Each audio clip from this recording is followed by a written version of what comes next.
মার্কিন যুক্তরাষ্ট্রের সঙ্গে বাণিজ্য চুক্তি না হলে ১ আগস্ট থেকে বেশি হারে শুল্ক দিতে হবে জানিয়ে দিয়েছে যুক্তরাষ্ট্র। সোমবার মার্কিন প্রেসিডেন্ট ডোনাল্ড ট্রাম্প এক চিঠিতে জানান, বাণিজ্য সমঝোতা না হলে আরও বেশি শুল্ক অবশ্যই দিতে হবে।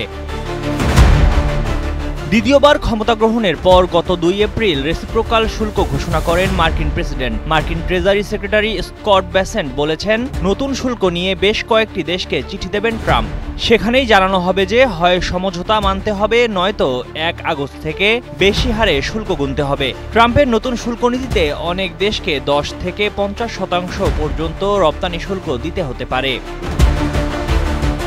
এদিকে ব্রিক্স শীর্ষ সম্মেলনে নেতারা ট্রাম্পের পাল্টা শুল্ক নীতি এবং ইরানে ইসরায়েল যুক্তরাষ্ট্রের যৌথ হামলার কড়া সমালোচনা করেছেন। এর জবাবে হুমকি দিয়ে ট্রাম্প ট্রুথ সোশ্যালে লিখেছেন, যেসব দেশ ব্রিক্সের যুক্তরাষ্ট্র বিরোধী নীতির সঙ্গে নিজেকে যুক্ত করবে তাদের ওপর অতিরিক্ত ১০% শুল্ক আরোপ করা হবে, এর কোনো ব্যতিক্রম হবে না। ব্রিক্সের ১১টি উন্নয়নশীল দেশের মধ্যে রয়েছে ব্রাজিল, রাশিয়া, ভারত, চীন ও দক্ষিণ আফ্রিকার মতো দেশ।